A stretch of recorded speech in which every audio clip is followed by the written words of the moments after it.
زائونزم جو تھا جو بیزل میں انہوں نے کیا سٹارٹ کیا، اور انہوں نے کہا کہ ہم ایک جوش اسٹیٹ بنائیں گے. ان کے پاس پیسے نہیں تھے، وہ گئے لیونل والٹر راسچائلڈ کے پاس اور اسے کہا کہ آپ ہمیں پیسے خرچ کریں اور ہمارے لیے جوئش لینڈ بنائیں. انہوں نے جب لوکیشن بڑی لوکیٹ کی، الٹیمیٹلی فیصلہ ہوا کہ فلسطین میں بنائی جائے گی. اچھا، اب آپ یہ یاد رکھیں کہ جب اوٹومن گرے تھے اربوں کی مرضی سے گرے تھے، تو یہ پورا علاقہ جو آج فلسطین کا ہے یہ چلا گیا تھا کنٹرول میں برطانیہ کے. تو راسچائلڈ نے کہا ٹھیک ہے، اور راسچائلڈ نے اور پرائم منسٹر آف انگلینڈ سر بیلفور نے ایک ایگریمنٹ کیا جس کا نام تھا بیلفور ایگریمنٹ جناب. ٹھیک ہے، بیلفور ایگریمنٹ اسرائیل کا بنیاد ہے. اور بیلفور ایگریمنٹ میں یہ ہوا کہ برٹش امپائر نے کہا we agree that there will be Jewish state in the land of فلسطین. یہ 1920 کا واقعہ ہے. ٹھیک ہے، اب آ جاتا ہوں میں غازبانہ قبضے کے اوپر. اس کے بعد راسچائلڈ نے اس علاقے میں زمینیں خریدنی شروع کی، اور جب تک اسرائیل بنا ہے تو ان کے پاس تقریباً 15% آف دا لینڈ آف فلسطین تھی. اور جو تنقید لوگ کرتے ہیں کہ جی فلسطینی جو تھے وہ بیچ رہے تھے خوشی خوشی اپنی زمین اس زمانے میں. میں کہہ رہا ہوں نا، یہ اس لیے میں آپ کہہ رہا ہوں نا، میں اسرائیل کو جسٹیفائی کر رہا ہوں.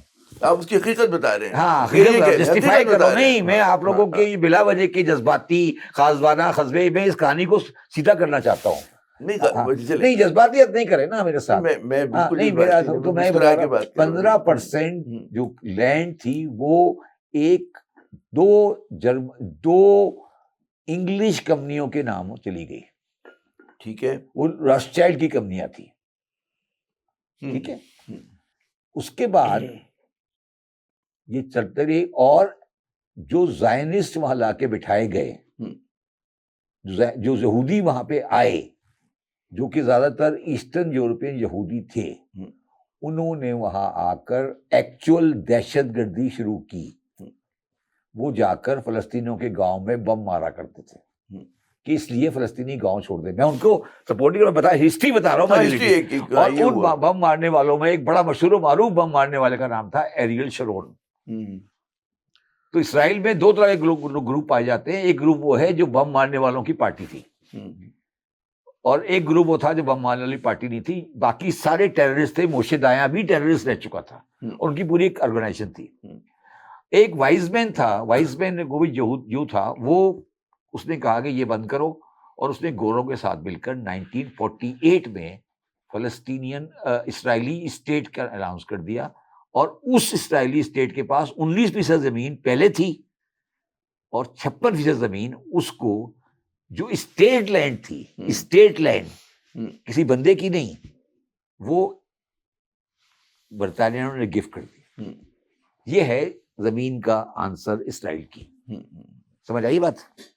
56% زمین اسرائیل کی اوٹومن کے زمانے کی اسٹیٹ لینڈ تھی، جو کہ انہوں نے گفٹ کر دی اسٹیٹ آف اسرائیل کو.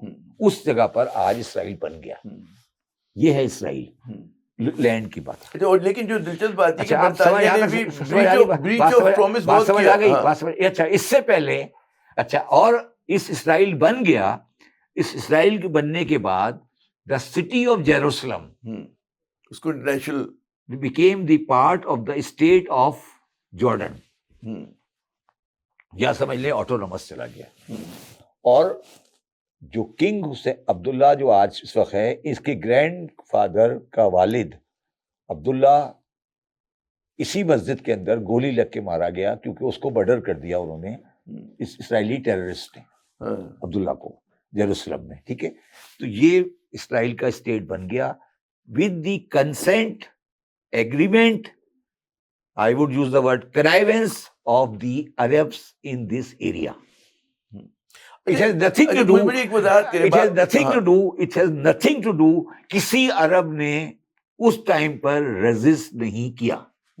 کوئی عرب کنٹری. ایک وضاحت کریں آپ کا اتنا اچھا مطالعہ اور ہے. سنیں میں ایک اب سنیں. اچھا اس جب وہ کنٹری بن گیا ہاں تو اس میں جس کنٹری نے سب سے پہلے اس کو ایکسیپٹ کیا اس کنٹری کا نام تھا Iran. For more updates, subscribe now and press bell icon.